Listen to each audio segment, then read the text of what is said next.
There are three kinds of karma. One is the Sanchit Karma of endless lifetimes, the stockpile of your karmas of endless lifetimes.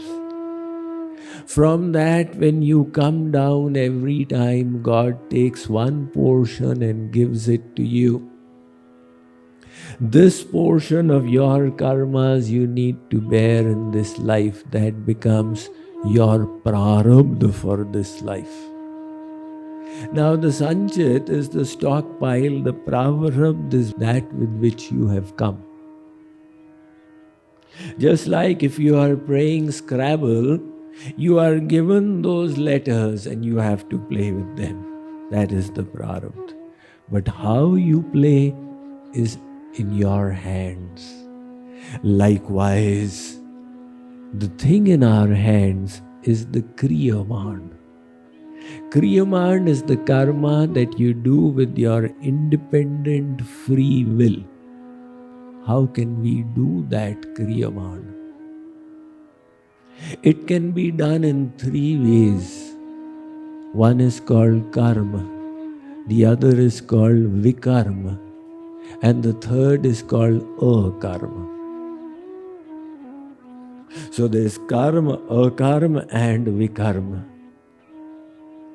Karma is the ritualistic practices and duties as mentioned in the scriptures. So some people say work is worship. Just do your duty, that is the end all of life. However, merely doing duty does not suffice. Doing your duty is a good thing. It is better than committing sin.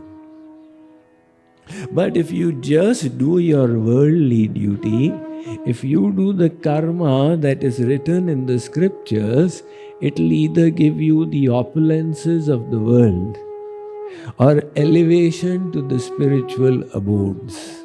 However, your ultimate goal of life will not be fulfilled. So the second option then is Vikarma. Vikarma is not an option. This is sin. If we do sin, we will go to Narak. There's a third option, and that is called Akarma. Akarma is something where you are doing karma and yet not entangled in the results. Shree Krishna has said in the Gita, Karmanya karmaya pashyed akarmani cha karmaya. So buddhiman manusheshu sayukta kritsna karma krit. Arjuna, one who can see karma in akarma and akarma in karma truly sees. It's a very confusing statement. Can you see karma in akarma and akarma in karma? One person is sitting and doing nothing. God says, even this is a karma. Your mind is full of attachments. Your mind is full of hankerings. Just sitting and doing is not a karma. You will be entangled in consequences. On the other hand, somebody else is doing everything. And yet God says he is doing nothing. Why? Because he has no attachment to the results. That person is doing it merely as a form of duty, as a service to the Lord, for the pleasure of the Lord. When you do something for a higher purpose, even in the world, you become absolved.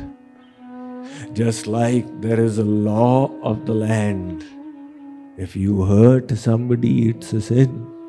If you kill, take life, it's a terrible sin.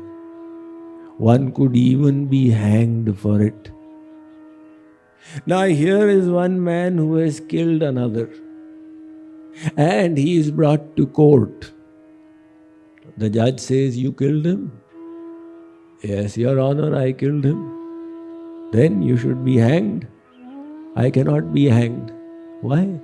"I was just following the general's orders. I am a soldier in the army. The general asked me to kill that person there. I followed the orders. If there's anything wrong with the order, you settle it with the general. I am not responsible for it." So even in the world, that person remains untouched by consequences. Shree Krishna says, "Arjun, you do everything as an offering without attachment to results. And you do your works with the right attitude." And what is the right attitude? The whole world belongs to God. It is all for His pleasure. One person discovered that his telephone bill had gone so high, the landline in his home. He asked his wife that, "Have you been overusing the phone?" She said, "No, whenever I need to make a lot of phone calls, I use the office phone. I call from the office." She asked the husband. He said, "I also make my phone calls from the office." They asked the daughter. She said, "No, I use the office phone." The suspicion then went on the maid. The maid used to come. She has been not only using but overusing our phone.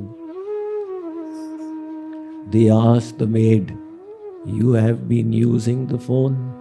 She said, "I've also been using my office phone."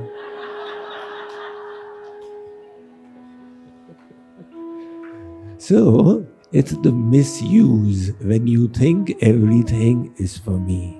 And the spiritual consciousness flips it around. Everything is His. And it is for His pleasure. So when you start doing karmas with that mindset, that is called Akarma. Doing nothing while doing everything. In fact, the example of Arjuna, he was in a battle, and at the end of the battle, Shree Krishna said Arjuna did nothing. And why not? Because Arjuna had no attachments to the results. So what he was doing was a multiplication in zeros. You multiply 100 with 0, the result is 0. You multiply 1,000,000 with 0, and the result is still 0.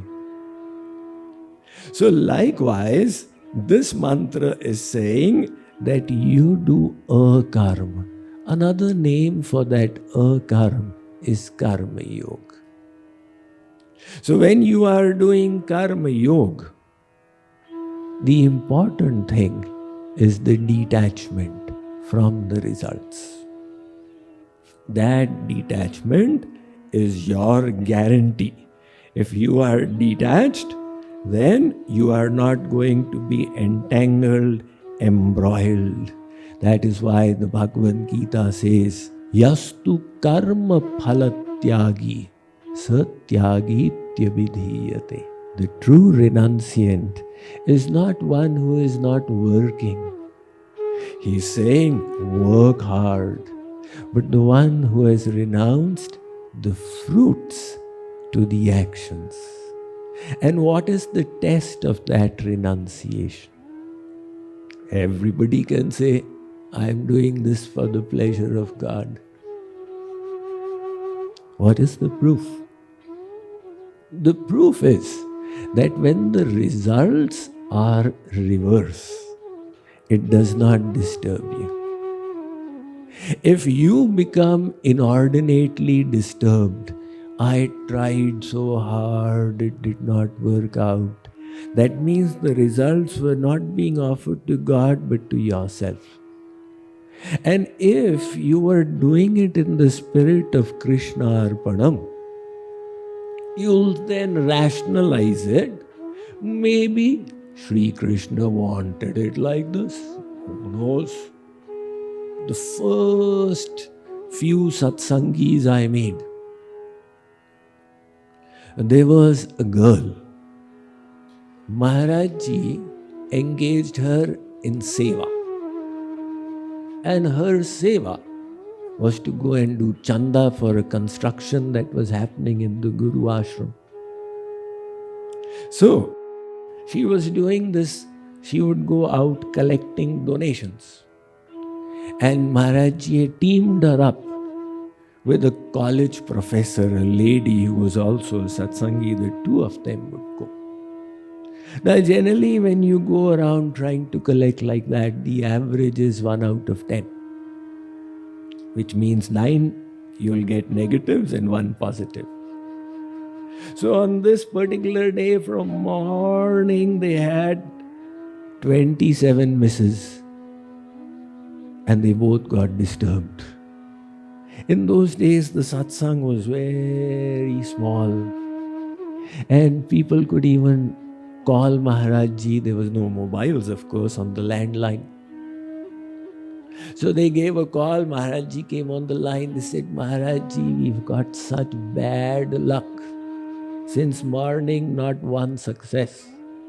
And Maharaj Ji had a hearty laugh. On that, the matter ended. They put the phone down. And then they said that if Maharaj Ji is happy, then why should we be sad? We are doing it for his pleasure. If he is unaffected by it, why should we be affected by it? And then they put 2 and 2 together, that the Guru's purpose is served more when we don't succeed than when we succeed. If we succeed, it will gratify our ego. But if we don't get a donation, we will learn humbleness, we will learn tolerance, we will grow in our emotional maturity. Likewise, what is pleasing to God, He alone knows.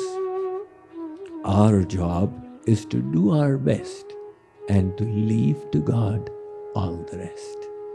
So, with the right kind of attitude, you do your works, and that will be called Akarma, which means while doing everything, you will also be doing nothing, because there will be no consequences of those actions.